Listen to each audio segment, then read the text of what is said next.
Le jour suivant Noël, mon employé Bob arriva en retard. Je fis semblant d'être en colère et lui reprochai son retard. Mais cette fois, c'était différent. Je lui annonçai sérieusement que son salaire allait augmenter. I'm not going to stand for this sort of thing any longer.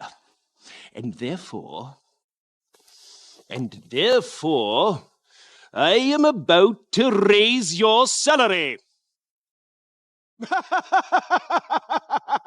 Merry Christmas to you, Bob. Avant Noël, j'étais l'homme le plus avare du monde. Mes employés ne pouvaient se chauffer qu'avec des bougies et le charbon était soigneusement verrouillé dans un placard. Mais après la visite des 3 esprits de Noël, après avoir revu mon passé et compris mon présent, l'esprit de Noël futur m'emmena voir un cadavre. Je savais exactement ce que c'était. Je n'osais pas regarder, de peur que ce soit ma propre fin. L'esprit de Noël futur me montra un futur où je serais mort, mes dettes effacées, et ceux à qui je devais de l'argent se réjouissant. Mais ce n'était pas tout. L'esprit m'emmena chez Bob, à cause de la pauvreté. Le petit Bob mourut durant ces fêtes, et sa famille réunie autour de lui était profondément attristée. Cela me bouleversa énormément. Je n'arrivais pas à croire ce que je voyais. L'esprit m'emmena ensuite dans un cimetière désert, et me montra une tombe. Je savais pertinemment que ce nom gravé sur la pierre était le mien. Je n'osais pas m'approcher. Je tentais de supplier l'esprit, lui expliquant que j'avais changé, que je voulais une chance de me racheter. Mais l'esprit ne m'écouta pas. Il balaya la neige sur la tombe, révélant mon nom et la date de ma mort, celle de ce jour. Je sentais les larmes monter, et, suppliant désespérément, je demandais à l'esprit de m'accorder une chance. Mais il semblait vouloir ma fin immédiate. Mon corps commença à chuter. Je m'accrochais à tout ce que je pouvais, le sol en dessous se transformant en un abîme sanglant. Je suppliais, mais cela ne servait à rien. L'esprit me lâcha, et je chutais dans les ténèbres. Je pensais que j'allais perdre tout contrôle, luttant contre cette chute sans fin. Et, soudain, je me réveillais. C'était un rêve. Peut-être que l'esprit m'avait épargné. Je n'en étais pas sûr. Mais une sensation de légèreté m'envahit. Je me levai et ouvris la fenêtre. Je demandai à un enfant quel jour il était. Il répondit: c'est Noël. J'ai dépensé une grande somme pour acheter une énorme dinde. Et je l'envoyai chez Bob. Je souhaitais un joyeux Noël à tous ceux que je croisais dans la rue. Je rencontrai des membres de l'association caritative et je leur annonçai ma généreuse donation. Je chantais des cantiques de Noël avec ceux qui en chantaient et à la fin, je leur offris quelques pièces. Je me rendis discrètement chez mon neveu et passai Noël avec eux. C'était le Noël le plus spécial que j'ai jamais vécu. Ce jour-là, j'appris enfin ce que signifiait être généreux.